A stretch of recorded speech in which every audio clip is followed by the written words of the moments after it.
Hi kids, here I am at Niagara Falls, or at least I'm pretending to be, and I wonder if you've ever been to Niagara Falls. It's really an amazing place. The water is so powerful as it rushes towards the falls, and it just makes so much noise. It's just amazing. Today, our story takes place in Athens, which was a city surrounded by water, not by waterfalls, but by water. And you might remember from last year when we had Vacation Bible School, we talked about Athens, and we talked about this story and how Paul spoke to the people in Athens. See if it's the way that you remember it. Paul was in the city of Athens waiting for Silas and Timothy to join him. While Paul was waiting in Athens, he was upset to see all of the idols everywhere in the city. He went to the synagogue to talk with the Jews and the God-fearing Gentiles. He spoke every day to the people in the public square. The Athenians liked to spend time talking about new ideas.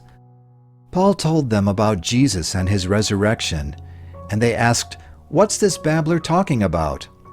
Others said, "He seems to be preaching about some foreign gods."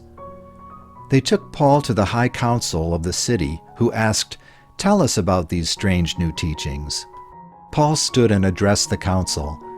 "Men of Athens, I notice that you are very religious, for as I was walking along, I saw your many idols. One of your altars had a note on it that said, 'To an unknown God.' This God, whom you worship without knowing, is the one I'm telling you about. He is the God who made the world and everything in it. Since he is Lord of heaven and earth, he does not live in man-made temples. He gives life to everything.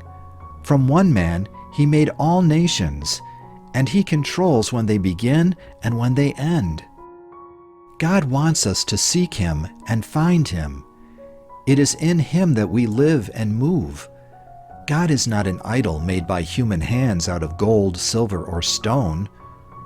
God commands everyone to turn away from their sins and follow him. For he has set a day when the world will be judged by Jesus, whom he has raised from the dead."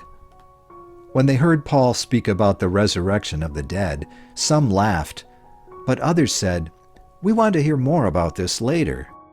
Some people became believers in Jesus, including Dionysius, a member of the council, and a woman named Damaris. God helped Paul share Jesus with these people by first talking about their idols and then telling them the truth. I'm always so impressed how God gave Paul the idea to use what he saw in talking to the people of Athens. He saw all those idols around him, and he used that as a way to talk about God. And then that led to talking about Jesus. And then many people became Christians. I hope you have a wonderful week.